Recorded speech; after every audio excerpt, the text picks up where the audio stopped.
Hello, friends. This is Dave Hurwitz, executive editor at ClassicsToday.com, here with Dave's Faves.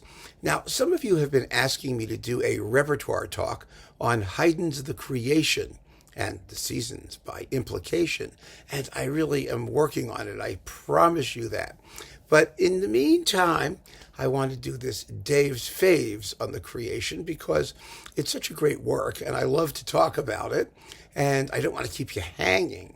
So not necessarily remember that the Dave's Faves choice will be the however choice in the repertoire thing, but you know it's going to be in there somewhere. And my favorite performance is this one, Christopher Hogwood with the Academy of Ancient Music, believe it or not, on period instruments with wonderful soloists Emma Kirkby, Anthony Rolfe Johnson, and Michael George. Absolutely phenomenal. And the reason is because, well, first of all, it's sung in English. Haydn published the thing in German with an authorized English translation. So it absolutely doesn't matter what language you do it in.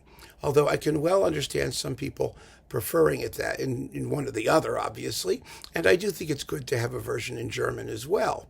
But I don't think it really matters terribly in terms of, first of all, you don't understand the words anyway, most of the time in either language. And second of all, it's fine. I mean, if Haydn said it was okay, it's okay. End of conversation. The rest of it is just jaw. You know what I mean? No, the reason I think this is my favorite performance is because this is the only performance in existence that pretends to be on authentic instruments, that it actually is, in the sense that it recreates an actual authentic performance, and not just any performance. It says here on the back, I mean, this was reissued on Decca as a slim twofer without the extensive notes, which are very helpful. It says here on the back, the first recording with 120 players and 80 singers to recreate in sound, scale, and disposition the performers conducted by Haydn in Vienna. I mean, that's exactly the point. Because this is what Haydn wanted. You have to remember, the creation as published, the score, is a basic score. In other words, it's a minimum. It's what you need to basically get through the piece, and do everything that Haydn wants you to do. He wrote it in such a way so that smaller forces in other places could perform it without too much difficulty. And even by small, it's a huge piece of music. It really is.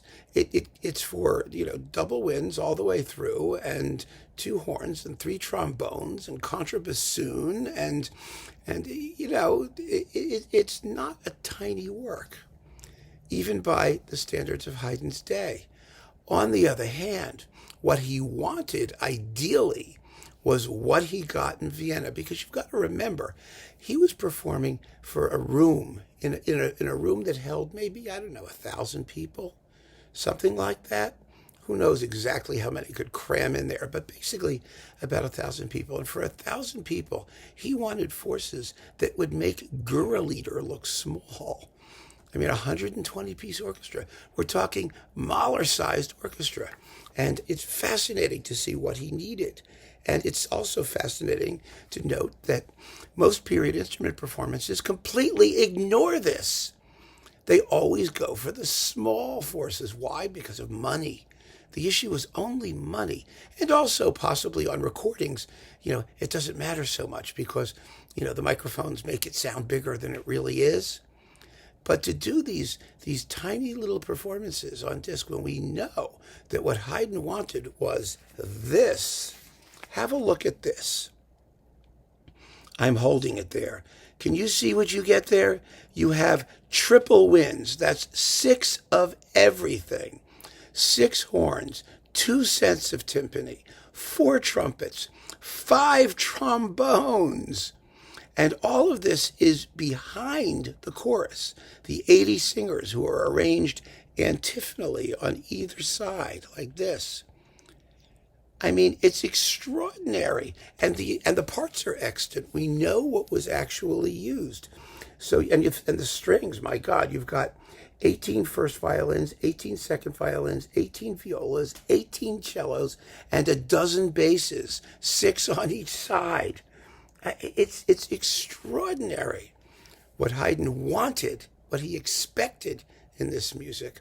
And so I think that this particular performance, this is Hogwood's performance, is extraordinary because it actually gives us what Haydn wanted. So many period instrument performers don't give us what the composer wanted. They don't give us what the composer wanted even when we know what the composer wanted.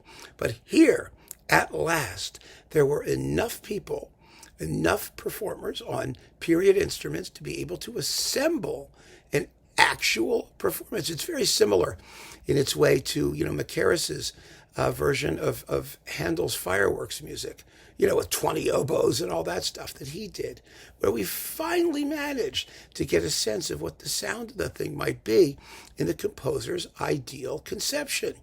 So it's a wonderful combination of scholarly research on, what the instruments may have sounded like, but also what the composer actually wanted. And the fascinating thing about it is the more of them you have, the more they sound like a nice, normal, large ensemble.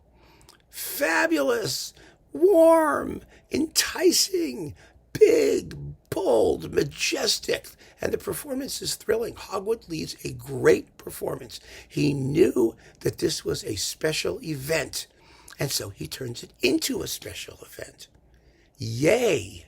It's one of the great original instrument performances out there, and one of the only ones that sort of justifies its existence in terms of realizing a work as the composer intended. Really kind of stunning. And I'm really amazed that this performance gets so little play. It doesn't get a lot of attention, but this is what Haydn wanted. He wanted a 120-piece orchestra, and he wanted at least 80 singers in front so that they don't get drowned out so much. And boy, oh boy, is that exciting. It's a knockout. It's a totally different sonic framework for a period instrument group, and one that sounds rather like the modern sonic framework, which I just think is extremely ironic and amusing. So that's my pick for my own personal enjoyment when I want to hear this masterpiece, The Creation. Keep on listening, friends. Thank you so much for joining me. Take care.